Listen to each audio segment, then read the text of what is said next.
Hey guys, today we're going to be going over the Zoner Photo Cloud. It's something we haven't really covered before, but today that's all going to change. We're going to go into how exactly does it work and how can we utilize it to suit our needs best. So let's dive in. Zoner Photo Cloud is mainly a safe storage space to back up our photos and also save space on your hard drive. Because it's built in directly to Zoner Photo Studio, there are several advantages we can utilize. We've got our photographs safely stored on the Zoner server, but we can access and edit them as if they were physically on our hard drive. We can save photos, videos, but other kinds of files too. Each Zoner Photo Studio license comes with a 20 gigabyte of cloud storage space standard, which is enough for photographers who don't need that much storage, but we can also raise the amount of storage if needed.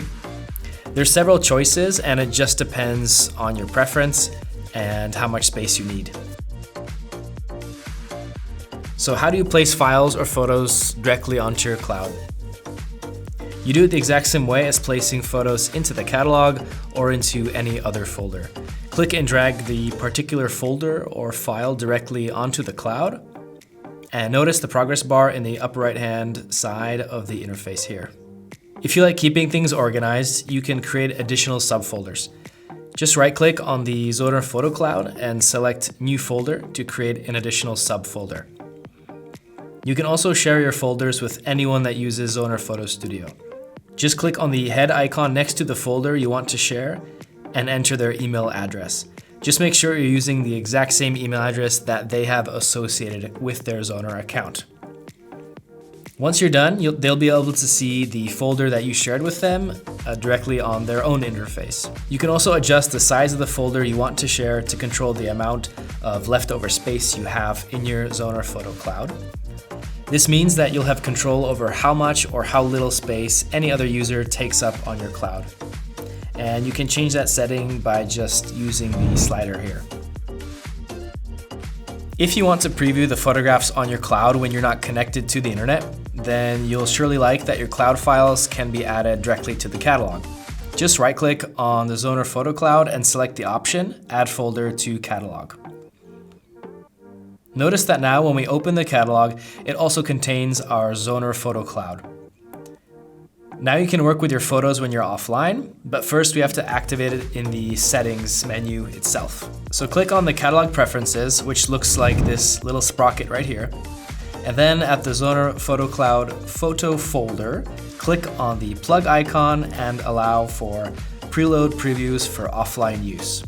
And so because our Zoner Photo Cloud is now in our catalog, you can also use all the quick search functions you're used to, like finding specific photos based on their keywords, description, GPS coordinates, or star and label ratings. So a quick summary. For one, we can easily back up all of our files and folders as well as photographs onto this Photo Cloud server, so in case our computer decides to melt and die, we have everything backed up.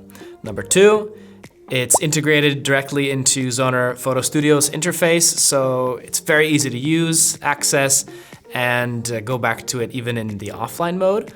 And three, it's now easy to share your files with other Zoner Photo Studio photographers, maybe even your friends and family, even colleagues at work. And so now you all have access to the exact same files and you can edit the exact same picture. Let's say if you wanted to compare different versions.